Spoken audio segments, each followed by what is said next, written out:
everyone. This is Councilmember Mai Vang, and I'm so excited today because we get to sit down with our new city manager, Maraskeshia Smith, to learn a little bit about who she is before our big event happening on March 21st for our annual community conversation. And so this session's theme is about roots, representation, and responsibility. And it's really just a conversation between your Councilmember Mai Vang, and our new city manager. So let's kick it off. Maraskeshia, could you share a little bit about yourself? Where are you from, and what are you excited about? I am a native of Kentucky. I grew up in a small town. It's called Georgetown, Kentucky. Actually, my father is the mayor there. Oh. Yes.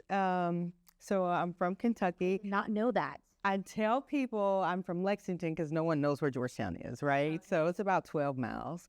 So I'm a native of Kentucky. I started my career at the city of Lexington in the Department of Public Works. Had no intention on staying in local government, but here I am 26 years later.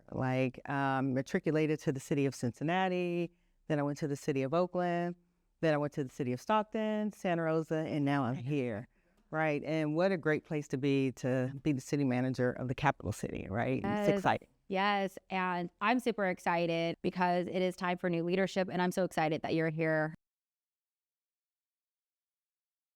I want to talk about a little bit where it all began. Who or what actually influenced you during your early years? Yeah, so that's a good question because this is where representation matters. Mm-hmm. I was working for the city of Lexington, and I went to a public works conference, and I met a lady by the name of Clarina Tolson. Mm-hmm. She was the commissioner of streets for the city of Philadelphia. Mm-hmm. She was a Black lady, and when I first met her, I was just mesmerized. I was like, oh my God, she's so smart. I'm going to be like her one day, right? Because still, I wasn't sure if I was going to stay in local government because I was on a track to go to law school. Mm-hmm. But the moment I met her, I was just like, this woman is amazing. Mm-hmm. And she probably does not know this, but that was the one moment I thought, I want to be just like her. And had I not had that representation, I would not have known local government. People existed like that in local government. And she's just amazing. I love that. I love that. I love that. Did you see yourself in her? Is that why? Like you saw something like, I could do that too? I did. So I went to this public works conference. It was actually a waste management conference. And when I saw her, I thought, this is amazing. And she's changing people's lives. When was the first time you actually saw yourself represented in leadership, and how did that impact you?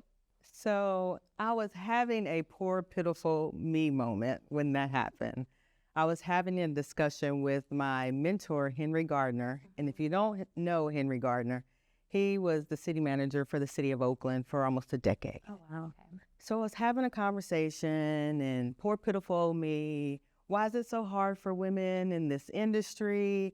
I feel like I'm being held to a higher standard. They want me to do more, and I'm just going on and on. Mm-hmm. And Henry, in his poised self, he said, well, why don't you want to hold yourself to those same standards?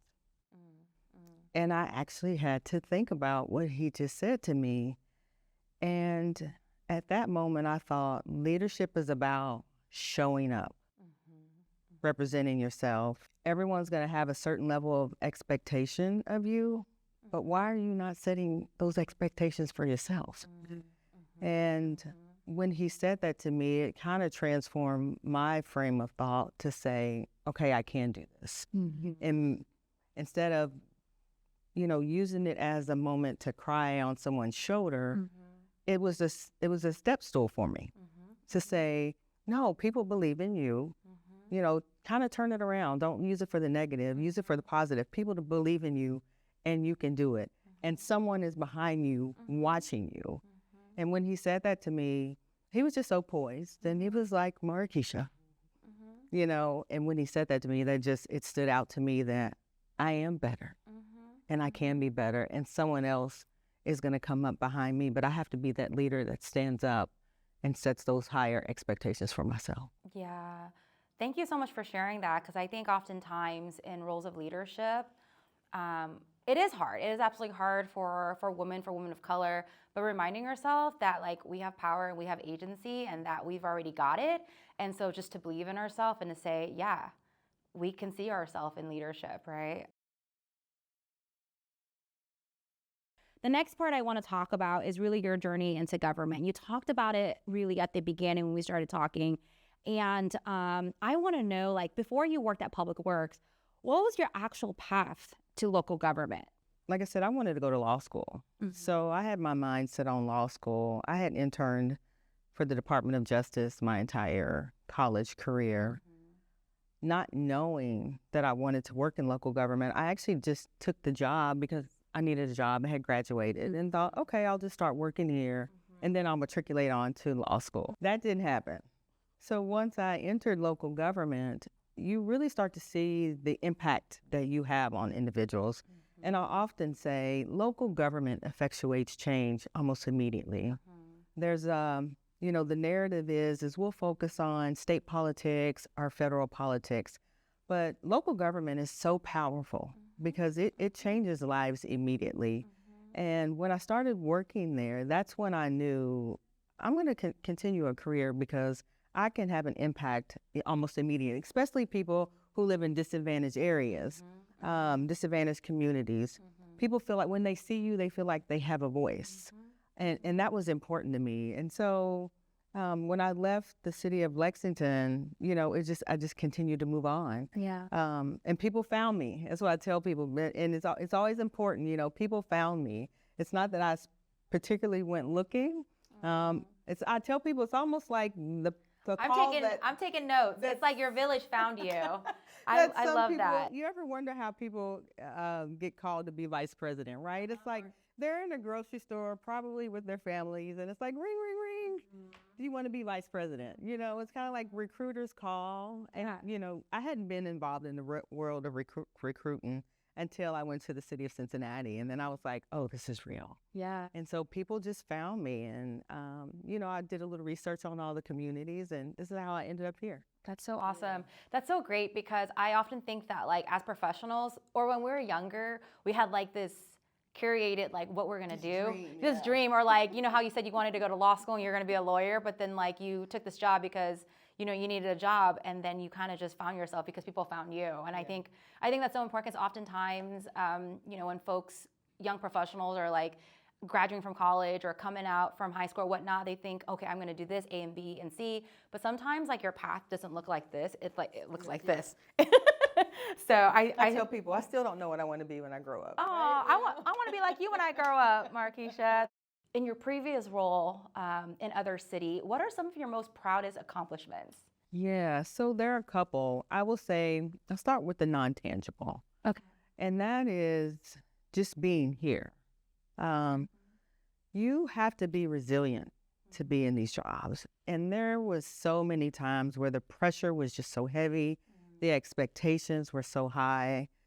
Because when you're doing work in local government and you're representing people, it weighs on you, especially when it weighs on you from both perspectives. When you can't provide the resources that your employees need to do their jobs well, and when you can't say yes to constituents, you know, and that pressure weighs on you a little bit. And some people leave, you know, they leave the profession because it weighs so heavy on you. So I'm glad that I was resilient enough to be able to weigh through that. And especially as an African-American woman, there are less than 2% African-American women city managers, right? So I had one African-American city manager, Sheila Hill Christian, right? And she was another one where representation matters. But if I had to look back on, you know, tangible projects, we built a net zero police station in the city of Cincinnati. But it wasn't the fact that it was the first net zero police station in the country.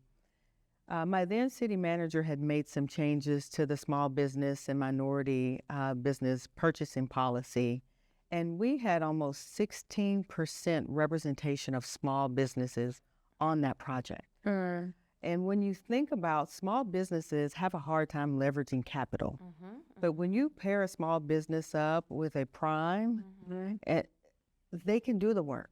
They don't have the capital to do the work. To have that much representation, it was on a $16 million building, that's great, and that's huge. And the best part of the story is the prime and the sub that we connected, they had a mutual connection because their fathers worked together. Oh. So when you start talking about wealth building, you know, that's where it starts. We want to make certain that our small businesses are successful. And when you have programs like that, it builds wealth. It builds wealth in the community, especially when you talk about communities of color. Yep. They just don't have access to that capital. So, you know, while I rant and rave and I'm excited about the net zero police station, I'm more excited about the wealth that we were able to build and really bridge that gap. So that, you know, and then when I went to the city of Santa Rosa, you know, it's just the connections of people. You know, bringing people together, making people love where they live again. Because of, you know, local government, the world right now just seems so vitriolic.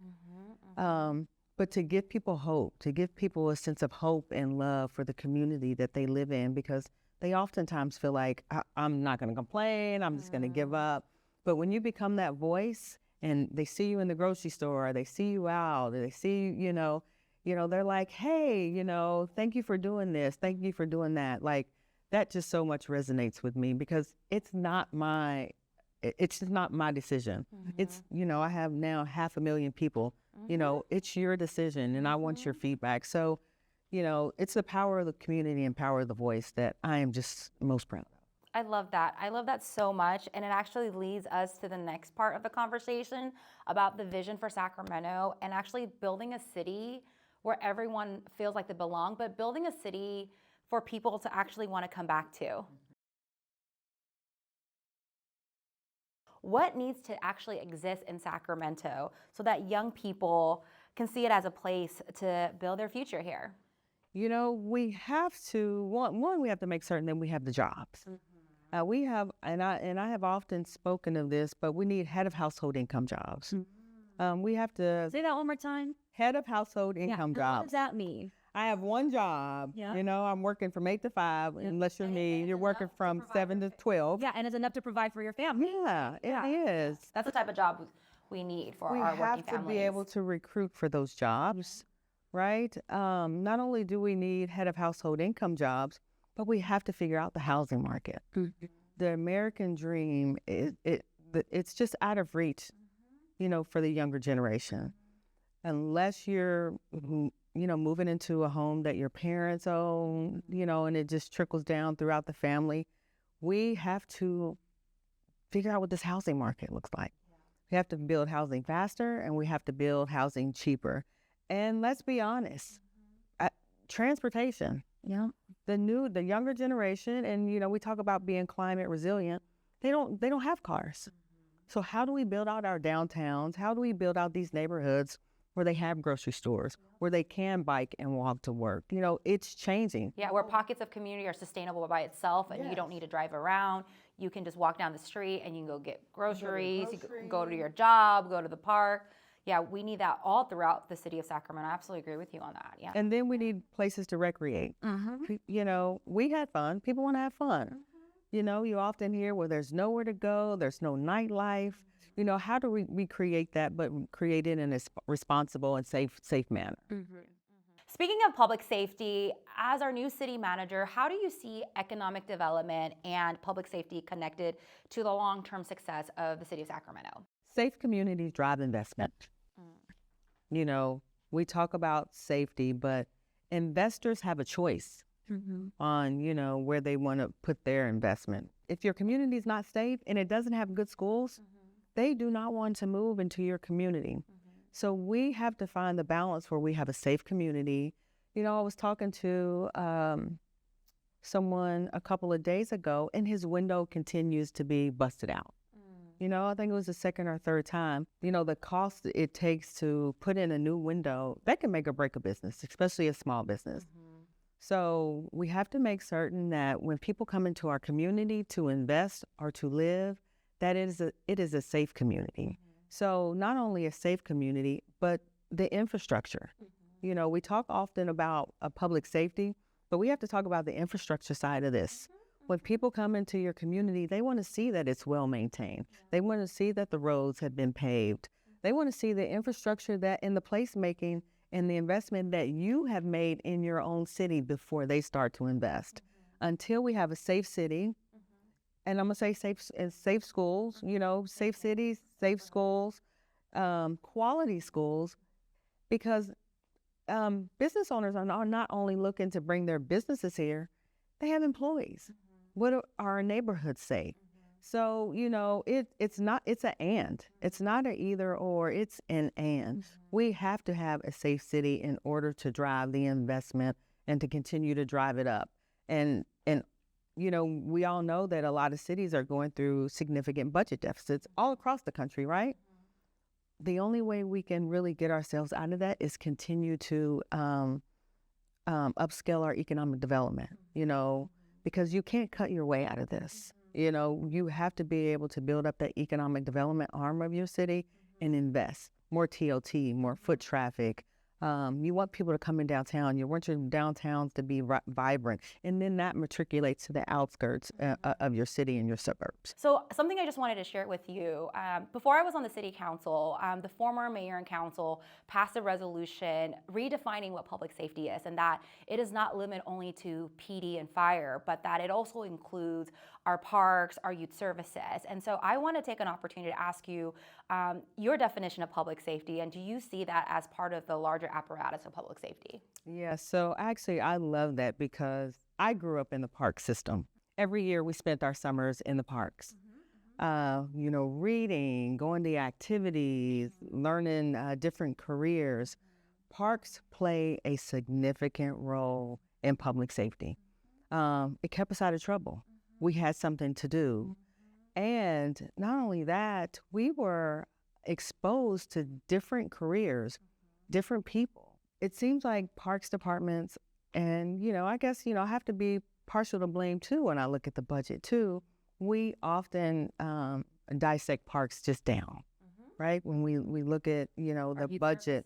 Yeah, we do. And I have to think about, you know, what was the value system, or where did I learn my values?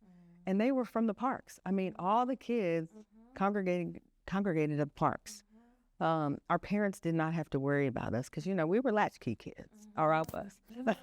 So, you know, that's, you know, we went there from 8 to 5. Yeah. We read, we did arts and crafts, we learned careers, and it was safe. Yeah. So I think when we think about public safety, it's much broader than the police department. It's much broader than the fire department. It must include parks and youth services.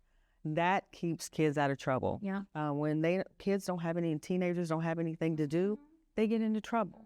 So I'm really glad you asked that question, because that was my roots. So what is something that you want the community to know about your leadership style? Yeah, so I'll answer that from a community perspective, and that is that I'm grounded in service. I think the best solutions are when you galvanize people, when you bring people together in one room and you gather their ideas.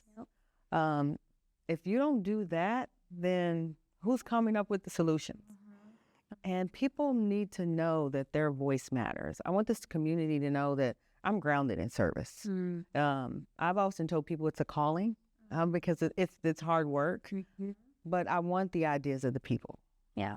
I want the ideas of the community, and I want to make community better. I love what you just said, that, you know, you are grounded in service, and that everything we do have to be grounded in service and centering people's voices. I think oftentimes people or community is seen as a problem, but they really should be seen as the problem solvers, because most of the time it doesn't take rocket science to solve the issue. A lot of the solution is with the community. So I love that you said we got to be grounded in service, and we got to really center the people's voices. Because you work for 9 individual electeds, how do you ground yourself in decision-making process? Is that a trick question? I'm like, this is the reason why I'm not the city mess. So one, you have to be neutral. You have to be neutral. You have to be consistent. You have to be transparent, and you have to be communicative. We have to be your trusted advisors, because what goes on behind my 4 walls, I can't let it leak out to another council member. You have to be able to trust me when you come into my office and we're having conversation. also not even, let's extend beyond trust. I have to be able to give you all the information so you can make the best decision for your constituents. I think if you lead with that level of transparency, that level of openness, and you're neutral with all nine, it makes for good ground. Yeah. That's really great. It's really great that, because I'm over here, I'm going to be unapologetic about fighting for District 8 for resources.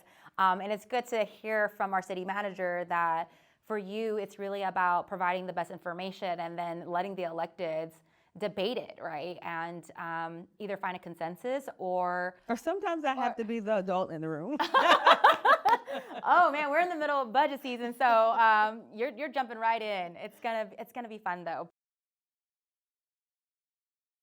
In our office and in District 8, we have the saying that we often say that we got us. Because at the end of the day, like, even if there's so much chaos going on in the world, you know, when we look left or right into our neighborhoods, it's usually us, each other, taking care of one another. South Sacramento is really known for being a very family-centered community. Especially, we are a very young community, but we also have a lot of seniors and elders, very multi-generational. And so when someone sees you at a community event, what should they know about interacting with you? I'm approachable. Okay. Did you hear that? I'm approachable. Y'all can just come up to her. But yeah, so tell me a little bit. Yeah, you know, so sometimes the title gets in the way. Okay. You know, people think, oh, that's the city manager. And it's like, you know, sometimes I forget it myself. And it's like, no, I'm Maraskeshia. Like, just come and have a conversation. You know, whether it's in the community or whether it's me walking around the halls of City Hall. Yeah. You know, people are like, oh my God, it's the city manager. And I'm like, hey, I just saw you have a Butterfinger right there, right? You know, so I want people to know I have the same concerns about the city as you do outside of my hat as city manager, which is not too often, right? I want people to come up and have a conversation with me. I want to know how you're doing, how your family's doing. You know, we're living in a world, you know, my mother is 2,400 miles away. And, you know, we live in a world where we're all, you know, you said it best, we're all taking care of each other. It is a village and people are struggling. And, you know, I need people to know I understand what you're going through. You know, I have family members who struggle with the same, and friends who struggle with the same thing. So come up and talk to me. I'm human. I love that you just shared that I'm human and I'm approachable, so just come up to me when I'm out in the community. My question to you is, what about city staff? Like, what role do you think city staff play in making sure that residents feel welcomed and that they feel respected? So our city employees, they are the first impression some people see of city government. Yeah, they are the front line. They are, and how they approach residents, it is critical. Yeah. You know, if you see a city truck and you're a visitor and you go up to ask directions, how are you going to respond? That is going to be your first impression of how the city of Sacramento operates and their culture. And I often say customer service is easy. You know, maybe you don't know the answer, but maybe you can direct someone to the right path and just be kind. You don't have to have the right answer at the time. You can point them in a direction, but the front line, that is the first level of customer service that people see. And we have to always remember that. And I will say, I love our city staff, our workers. Our city staff works so hard, at least in my interaction. Some folks doesn't even know that I'm the council member, right? And they're just like interacting with me, my husband, not knowing that we're actually, right? They are just doing their job and they are so committed to this community. And so, yeah, we have a great team. We do. We have a great team, very kind team. So I know being a city manager, I mean, actually, let me just say that I've never been a city manager. But I can't even imagine the stress that you have trying to balance 9 bosses. And so, you know, when times are like a challenge, like what actually keeps you motivated? Like what keeps you going? Couple of things. But first, it's prayer.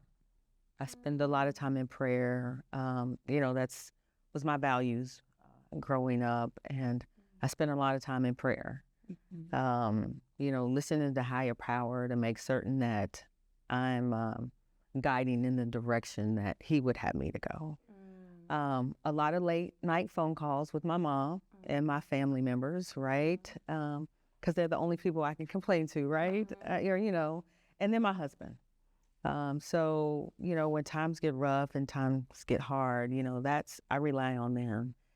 And it's great. Most of them know what I do, but they really don't know what I do. My mom gives me a different title every time I talk to her. She's a city general planning executive. I'm like, okay, yeah, I'll be that today, right? But, they've watched my career and, they often remind me of the challenges that I face. And they're like, you can do it. You can do it. Like my family, they're my biggest cheerleaders, right? My sister, my mom, my dad, my cousins. And God rest his soul, my uncle, who I lost, a little over a year ago, but they are just in my corner cheering, right? And that keeps me going. That keeps me pushing every day. So yeah. I love that. I love that so much. And I'm gonna pause and let the camera keep rolling because my husband keeps me grounded too, and it's because of him that actually brought me to God. And so one thing that keeps me going as well is also prayer. I feel like I'm on a spiritual journey, so I'm still on this journey with my husband. But when you said to me and you said prayer, I just had to pause real quick because prayer keeps me going too. And so just want to say thank you for sharing that. I know there are probably some young folks watching this as well. The last question I have for you is really thinking about building the pipeline and building the bench because council members come and go, city managers come and go. If you had an opportunity to, and I know there are young folks watching this right now, but if you could give your younger self an advice, what would it be? What would it be? Yeah, so much advice I would give my younger self. But if I could give my younger self some advice, it would be, it's okay to fail. Failure is the only option you have in life. The option you don't have is not getting up. Failure breeds knowledge. It builds resiliency. We think it's a bad thing to fail, but you have answers, and we just have to tell ourselves, it's okay. This is a learning moment, and we're always supposed to be learning and growing. So fall down, but don't stay down. Get up better, get up stronger, and get up believing in yourself.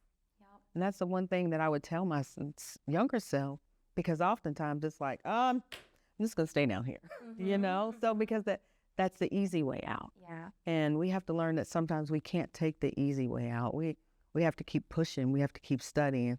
You don't have to be the smartest person in the room. Because usually in these spaces, it's very intimidating. And you often think you're in these spaces and oh my gosh, I don't know my stuff. And then you get into these spaces and you realize that you are just as smart as everyone else. And then sometimes you get in the room and you think, oh, I had no idea. This is true too. But I love the advice of having the courage to just do it and knowing that you may fail and it's okay and you're gonna be okay, right? Because that's the only way you're gonna learn if you don't jump right in. I think we look up to so many people and we think, oh, they just did it. But when I came into the city, when I went into any job, it was like, oh my God, what did I just do, right?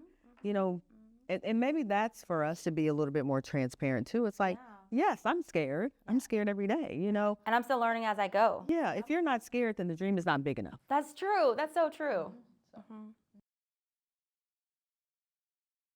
So next, we're going to have a lightning round. I didn't agree to this. Yes, she didn't. I'm going to give you two options, and you just have to pick which one, and you have exactly 30 seconds. Ready? Set. Estelle or Gunther's? Estelle. Golf or pickleball? Golf. March Madness or NBA Finals? March Madness. Easter. I messed up. So let me pause. Hold on. We're gonna pause. Hold on. I paused it. Okay, I'm gonna keep going again. Okay, hold on. Okay. Eastern Kentucky University or University of Kentucky? UK. Okay, visit the past or visit the future? The future. Explore space or explore the ocean? Ocean. Talk to animals or speak every language? Speak every language. Introvert or extrovert? Introvert. Early mornings or late nights? Early mornings. Coffee or tea? Coffee. Mountains or beach? Beach. Sweet or savory? Savory. Oh, 32 seconds. But actually, I think you would have made it if I didn't mess up. She messed up. It was me. Okay, so she got the 30 seconds. Yay! Awesome. Well, thank you so much, City Manager. Give it up for Maraskeshia Smith. So come to our annual community conversation on March 21st, Saturday, March 21st at the Pinnell Community Center at 10 o'clock. It is our annual community event where various city department will be present. We're going to talk about all the great things that are happening in our district, the challenges that still remains, and what we're going to do together as a community to solve these issues. And so I'll see you on Saturday, March 21st, if not sooner. Thanks, everyone. Thank you.